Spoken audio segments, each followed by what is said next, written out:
조금 전 저희가 이 5.18 특별조사위원회 중간조사 결과를 연결을 했었는데 지금 다시 연결해서 한번 들어보도록 하겠습니다. 조사한 내용을 국민들께 알려드리고 향후 진실과 정의를 위한 보다 더 많은 국민들의 참여하에 진상규명을 더욱 철저히 하고자 하는 입장에서 오늘 이 자리에 참석하였습니다. 다음 헬기 사격 의혹과 전투기 출격대기 의혹을 조사하게 된 배경과 직접 관련자들의 입장에 대해 설명드리겠습니다.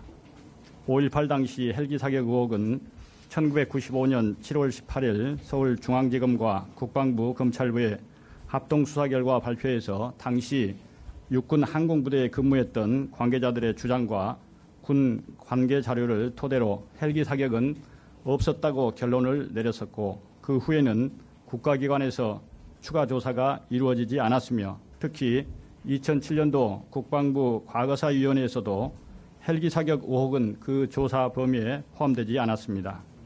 그렇지만 헬기 사격에 의한 피해와 목격 진술은 지난 30여 년간 꾸준히 제기되어 왔고, 전투기 출격대기 의혹은 최근 큰 이슈로 대두되었음에도 불구하고 의혹을 받고 있는 당시 및 현재 군 관계자들은 이미 40년이나 다 되어가는 지나간 일을 끄집어내어 왜 분란을 일으키느냐, 왜 공연히 쓸데없는 일을 하여 군의 명예를 떨어뜨리느냐 하면서 진상규명에 집단적으로 반발하는 모습도 감지되고 있습니다. 참으로 시대에 역행하는 처사라고 생각합니다.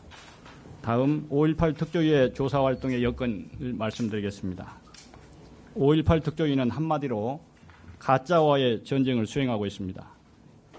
현재 보존되어 있는 군 자료 중 중요한 부분은 제대로 기재되어 있지 않고 보존연한의 경과 등으로 폐기되었으며, 조난된 자료들 일부는 왜곡되고 변질되어 있음을 알 수 있습니다. 또한 37년 전의 군 관계자들의 진술들 중 중요한 부분들은 기억이 없다거나 사실과 다른 허위 진술들이 넘쳐납니다. 자전적인 체험 수기들도 천편일률적이거나 사실과 다른 내용으로 기재되거나 군에 불리한 내용은 누군가에 의해 삭제되어 있음을 확인할 수 있습니다. 심지어 군의 입장에서 부정적인 시각 내용이면 회성하여 재작성하도록 지시한 사실도 확인되고 있을 정도입니다. 그렇지만 5.18 특조위는 국가와 국민으로부터 부여받은 가짜와의 전쟁에서 정정당당하고 의연하게 그 소임을 다해갈 것입니다. 5.18 특조위의 조사활동의 주요 내용을 설명드리겠습니다. 5.18 특조위는 1988년과 89년에 광주청문회, 1995년부터 97년까지의 수사와 재판, 2005년부터 2007년까지의 국방부 과거사위원회의 조사 과정에서 수집된 자료와 증언에 대한 검토 작업은 물론이고, 더 나아가서 새로운 자료와 새로운 증언을 청취하고자 심혈을 기울이고 있습니다. 5.18 당시 계엄군으로서 광주의 진압에 참여한 공수여단, 항공여단, 정교사를 비롯한 육군본부, 공군본부, 합참, 기무사 등 관련되는 모든 부대의 전투 상보 상황일지, 부대사 등의 각종 자료들에 대한 정밀 분석과 함께 이에 추가하여 새롭게 주한 미 대사관, 한미연합사, 미 7공군, 주한 일본 대사관 등 5.18과 관련하여 미국과 일본이 우리 정부나 국내 주재 외교관 등 공무 담당자, 그리고 자국민들과 교환한 정보 등 5.18과 관련된 자료들을 수집하고자 협조를 요청하였습니다. 또한 이미 알려져 있는 노태우 정부 하에서의 1988년도에 5.11위원회 또는 5.11 연구반, 분석반 외에도 조금 후에 말씀드릴 그보다 3년 앞선 전두환 정부 하에서의 1985년 6월 국무총리실과 안전기획부의 80위원회 등 국가기관을 통해서 5.18 관련 역사적 사실이 왜곡되었을 것으로 추정되어 그 진상을 추적해 가고 있습니다.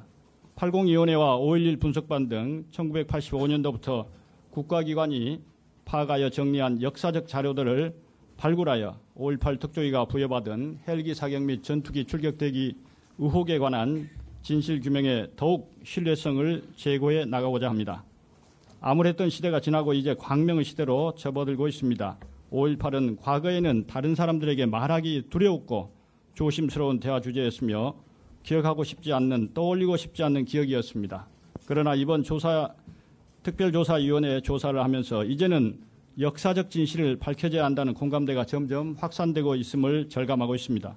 그리하여 많은 분들이 진실 규명에 동참하고 있습니다. 그러면서도 그분들은 처벌을 원해서 증언하는 것이 아니고 역사적 진실이 규명되어야 한다는 하기에 증언한다고 말씀하십니다. 특히 지난 9월 20일에는 진실 규명을 위한 범국민적 제보 접수를 광주 광역시와 언론에 요청드렸습니다. 그 결과 기존의 제보자나 목격자 외에도 이제는 말할 수 있다는 용기로 증언을 적극적으로 해오고 계십니다.